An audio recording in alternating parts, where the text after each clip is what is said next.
Hey,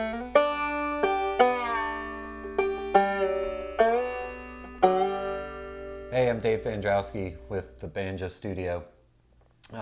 Today we're upping our game with our video quality. Got our beautiful green backdrop and parts of a plant stuck in a glass with some water. Banjos on stands here. Really pushing forward. But we're going to talk about the Ohm Trilogy banjo. We have an Ohm Tupelo banjo over there, and here's the Trilogy. Ohm Banjos has been making banjos. Chuck Oxberry of Ohm Banjos has been making banjos since the late 50s. Started as Ode Banjos. He later sold the company to the Baldwin Piano Company, and then bought it back from them and started the Ohm Banjo Company, as Ohm is where the heart is. So here's the Trilogy.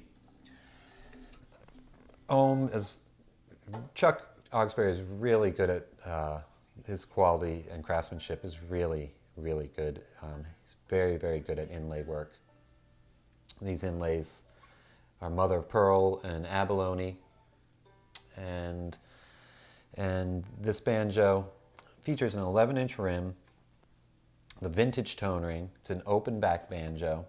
It's a walnut neck, and so this 11-inch rim and the vintage tone ring is going to give it a brighter sound than a banjo with an open back banjo that's maybe 12 inches across and might not have a tone ring, or might have a tone ring, so like a Dobson tone ring or a rolled brass tone ring.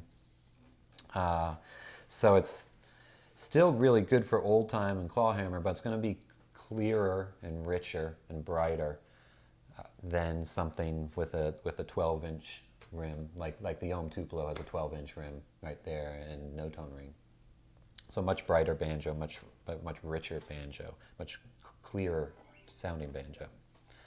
This banjo, if I was going to compare it, just because with that Ohm Tupelo, this banjo has 24 hooks and nuts. So the more hooks and nuts, this gives it a more even tension on the head, which so again helps create that richer tone and clearer tone. The walnut neck is tonally somewhere between maple and mahogany. If you have maple on the bright end side of tone, and then mahogany would be on your warmer side, walnut would be somewhere right in between. So for people who can't decide, walnut is the way to go. It gets brightness, but some warmth as well.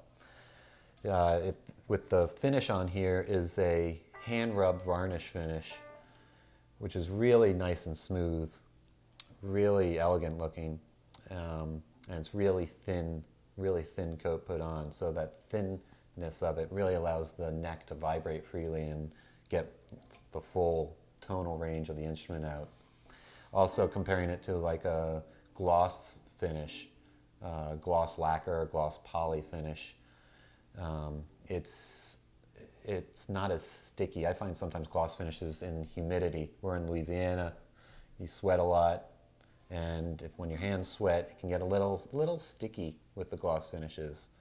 While the gloss finishes sometimes can pull out the grain better. If you had like a curly maple neck, that gloss finish might really enhance the contrast of the curly maple. But with the walnut neck, this really works well. We also have dual coordinator rods. So the coordinator rods versus some might have a single coordinator rod, some might have a wooden dowel stick. Older banjos had a wooden dowel stick. Banjos that are recreating vintage older banjos might have a wooden dowel stick. And traditionalists like that. It gives a certain warmth to the banjo. But the benefit of the coordinator rods is that it holds the rim in shape better, but the big advantage is it's much more adjustable, so you can adjust the action a lot better with the coordinator rods than you can a dowel stick. Going into this vintage tone ring, it's made of brass. Comparing it to like a rolled brass tone ring, it's about 30% heavier than a rolled brass tone ring. It has more surface area connecting to the rim, and it's going to be much richer sounding than a roll brass tone ring, clearer sounding than a roll brass tone ring. It's not going to be as bright as a bronze tone ring, like a bluegrass style bronze tone ring, though, because the brass is a warm tonal metal. We have a Sosby bridge. Ohm uses Sosby bridges a lot. We have this sweet tone tailpiece, which is somewhere in between a no-knot tailpiece and kind of a bluegrass style presto tailpiece. So a no-knot would kind of cut off right here and put zero pressure on the strings, which a lot of clawhammer players like because they like that kind of funky sound. Bluegrass style tailpiece like a presto would go out farther and put more tension downward tension on the strings, so it would give you a brighter, crisper tone, which bluegrass players like.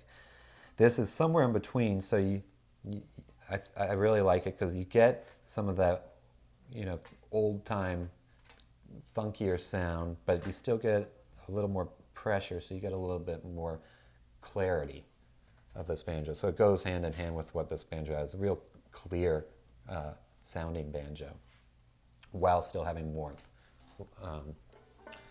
Saying all that, it also features a scooped ebony fingerboard. It has this S scoop in the ebony, and some Ivoroid tuner buttons. The whole thing comes together really well. Ivoroid cap here, and Ivoroid binding, and the Renaissance head. So why don't we play a little?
So there we go. That's the Ohm Trilogy banjo.